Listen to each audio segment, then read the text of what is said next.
गुस्सा भी है क्यों हमारे मज़हब की बुनियाद हमारे मज़हब के नाम पे दरिंदगी की जाती है। ये गुस्सा तब हिंदू समाज में भी होगा, जब उन 4 मुसलमानों को उस ट्रेन में मुसलमान होने की बुनियाद पे लाइन अप किया गया, खड़ा किया गया और कत्ल किया गया। इसी मुल्क में, हमारे इस मुल्क में कितनी बार मुसलमानों को सड़कों पे पकड़ा गया और उनसे कहा गया जय श्री राम का नारा लगाएँ। अगर नहीं लगाया तो उनको लिंच किया गया, कत्ल किया गया। क्या वो लिंच करने वाले, कत्ल करने वाले पूरे हिंदू समाज को रिप्रेज़ेंट करते हैं? क्या हमने इस तरह का रिएक्शन तब हिंदू समाज के तय किया? नहीं, और होना भी नहीं चाहिए क्योंकि वो पूरे हिंदू समाज को रिप्रेज़ेंट नहीं करते हैं। इसी तरह से ये दरिंदे, ये हैवान जो जिन्होंने इस तरह की हरकतें की है, ये मुसलमानों को रिप्रेज़ेंट नहीं करते। हम उन खुद को उनके साथ आइडेंटिफ़ाई नहीं करते, उनको खुद के साथ आइडेंटिफ़ाई नहीं करते, बल्कि हम उनके ठीक है, खिलाफ लेकिन लड़ते रोहिला हैं मेहदी और साहब, खून से लड़ते हैं। बिल्कुल ठीक है, लेकिन मैं कह रही हूँ क्या इस बात को कहने की ज़रूरत नहीं है? जब हम हिंदू मेजॉरिटी से कहते हैं कि भई साइलेंट मेजॉरिटी को अब साइलेंट नहीं रहना चाहिए, बाहर आके बात कह करनी चाहिए कि ये जो भगवाधारी लोग हैं, जो हिंसा कर रहे हैं हिंदू धर्म के नाम पर, आम लोगों को इस बारे में बात करनी चाहिए, अपने को इनसे अलग करनी चाहिए। ऐसा मुसलमान क्यों नहीं कर रहा है?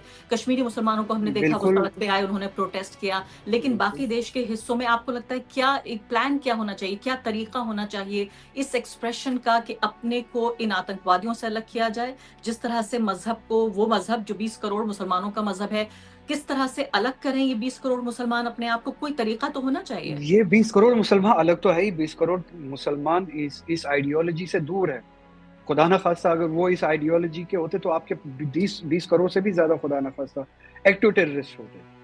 20 करोड़ मुसलमानों में से ही हज़ारों आपको ऐसे मिसालें मिलेगी जिन्होंने इसके खिलाफ लड़ते हुए खून दिया है, आज भी दे रहे हैं, मर रहे हैं, कुर्बान हो रहे हैं।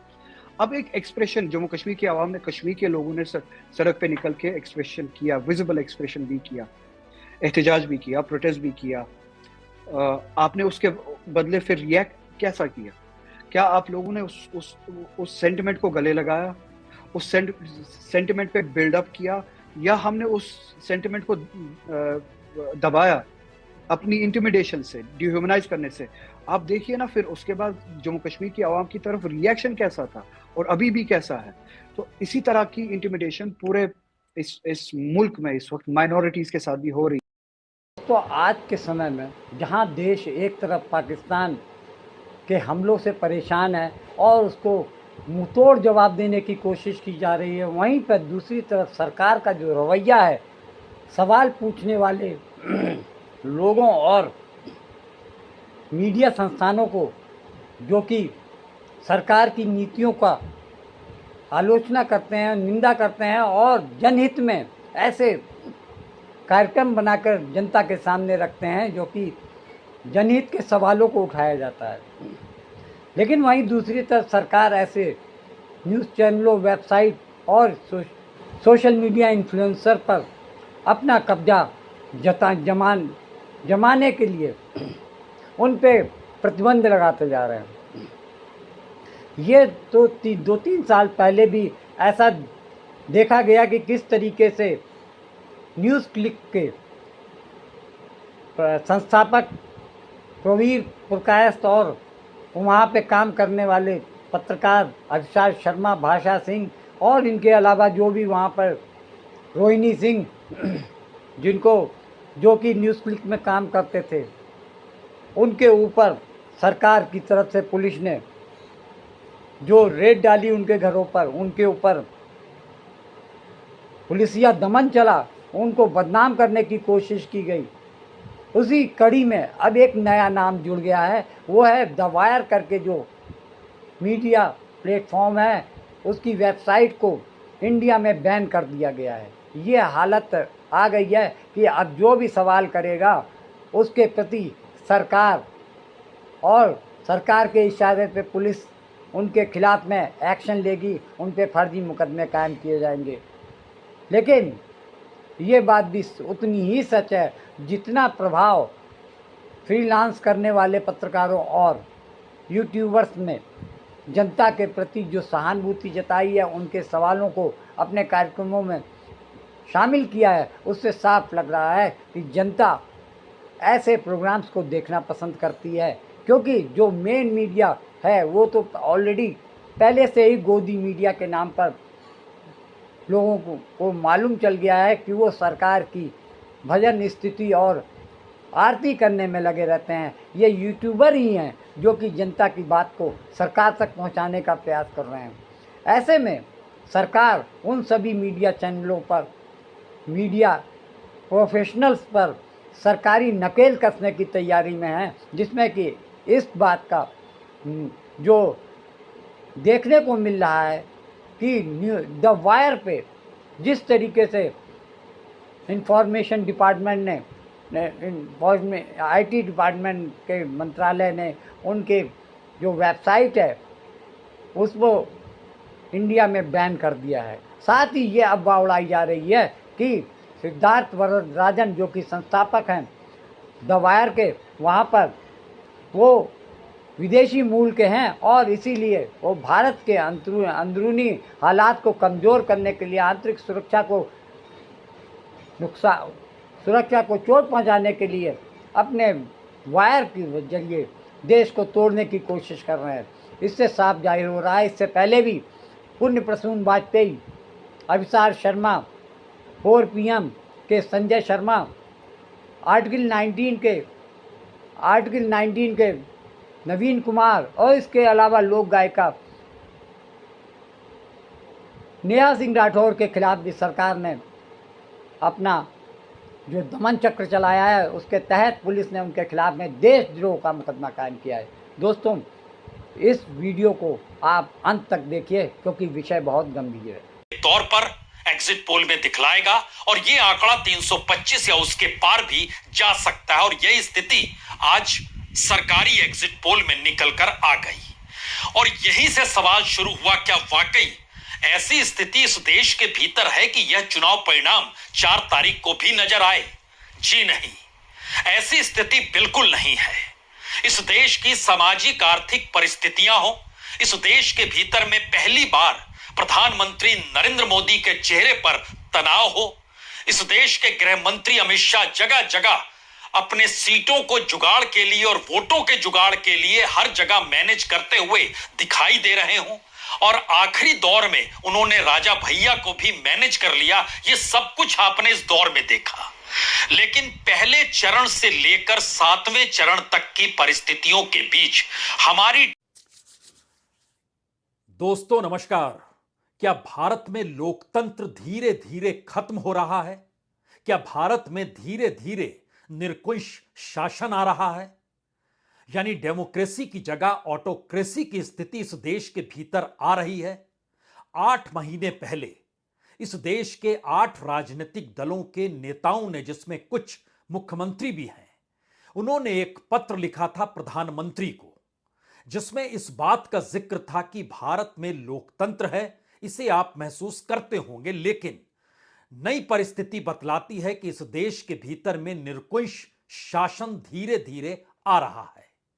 और कल जो 18 पत्रकारों के संगठनों ने एक पत्र लिखा इस देश के मुख्य न्यायाधीश यानी chief justice of India Chandrachud के नाम, उसमें भी इस बात का जिक्र था कि डेमोक्रेटिक देश के भीतर निरंकुश परिस्थितियां कैसे धीरे धीरे और मुश्किल हालात पैदा कर रही है। उस दौर में मनीष सिसोदिया की गिरफ्तारी हुई थी, तो 8 महीने पहले इस देश के 8 राजनीतिक दलों के 9 बड़े नेताओं ने हस्ताक्षर के साथ पत्र लिखकर प्रधानमंत्री को बतलाया था कि किस तरीके से कैसी कार्रवाई हो रही है।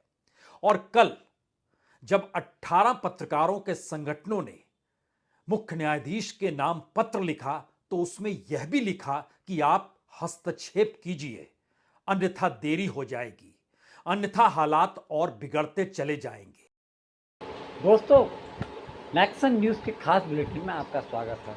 आज हम एक ऐसे विषय पे बात करने जा रहे हैं जो आजकल काफ़ी चर्चा में चल रहा है, यानी कि मीडिया पर जिस तरीके से सत्ता अपने मद में अपना कंट्रोलिंग करने की इच्छा रख रही है, उसको देखकर लगता है कि सत्ता और सरकार, साथ में भारतीय जनता पार्टी और उनके समर्थक अपने आलोचना या निंदा या उनकी कार्यप्रणाली पर कोई भी सवाल जब उठता है तो वहाँ से उसके सवाल करने वाले के खिलाफ में साजिश रचकर उनके खिलाफ में जांच एजेंसियां लगा दी जाती हैं, पुलिस फर्जी केस बनाने लगती है। और ताज़ा मामला तो सामने अभी एक ऐसे यूट्यूबर पे आया है जो कि देश का जाना माना पत्रकार, पिछले काफ़ी 2-3 दशकों से उनकी काबिलियत के और प्रतिभा का लोहा माना जाता है।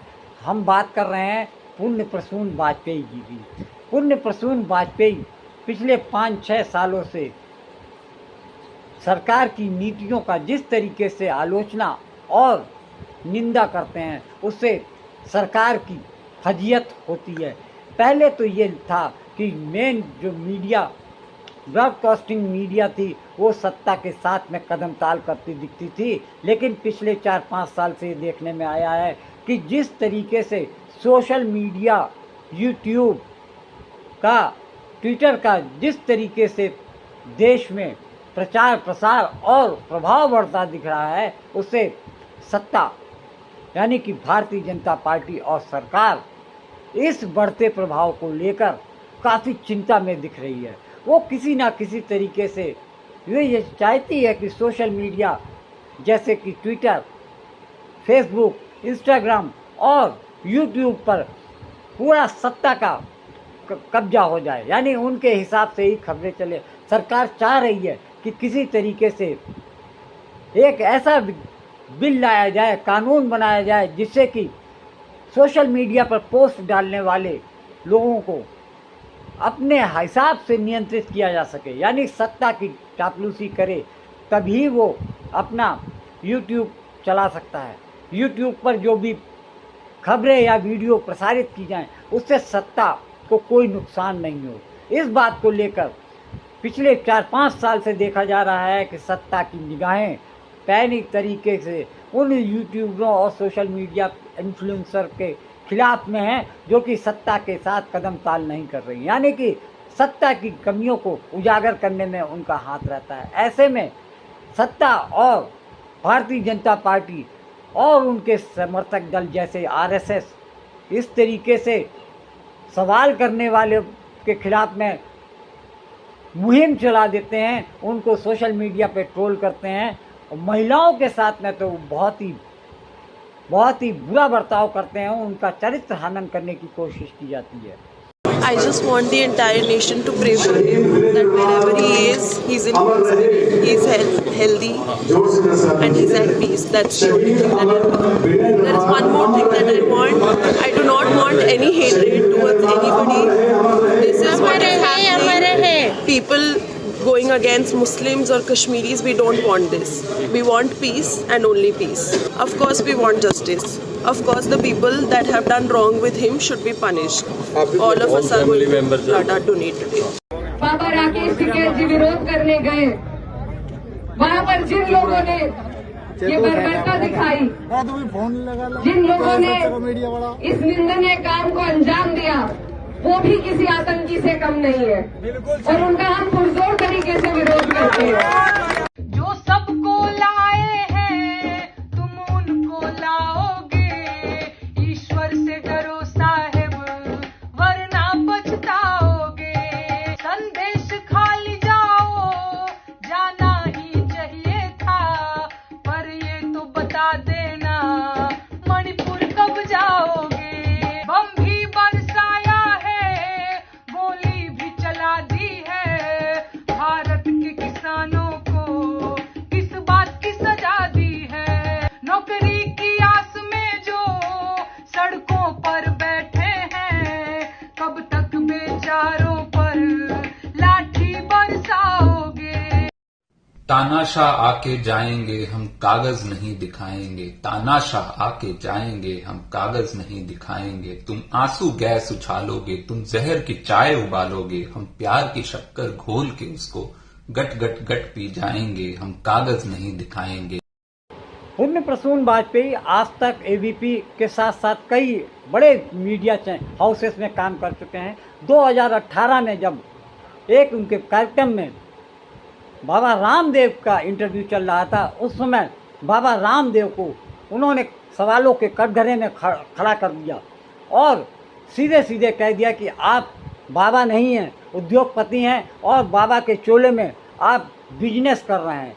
इससे बाबा तिलमिला गए और उन्होंने पुण्य प्रसून वाजपेयी को धमकाते हुए कहा कि आप ऐसे बात और मेरे सामने मत करिए, मैं किसी अपराध में शामिल नहीं हूँ, ना ही ब्लैक मार्केटिंग का कोई काम है, मेरे ऊपर कोई भी काला धन जमा करने का आज तक आरोप नहीं लगा। लेकिन पुण्य प्रसून वाजपेयी के जो तीखे सवाल थे उससे बाबा बिल्कुल बिलबिला गए और उन्होंने मैनेजमेंट को इस बात के लिए मजबूर कर दिया कि उस इंटरव्यू के बाद में पुण्य प्रसून वाजपेयी पर मैनेजमेंट ने इतना दबाव डाला कि उनको अपना इस्तीफ़ा देना पड़ा।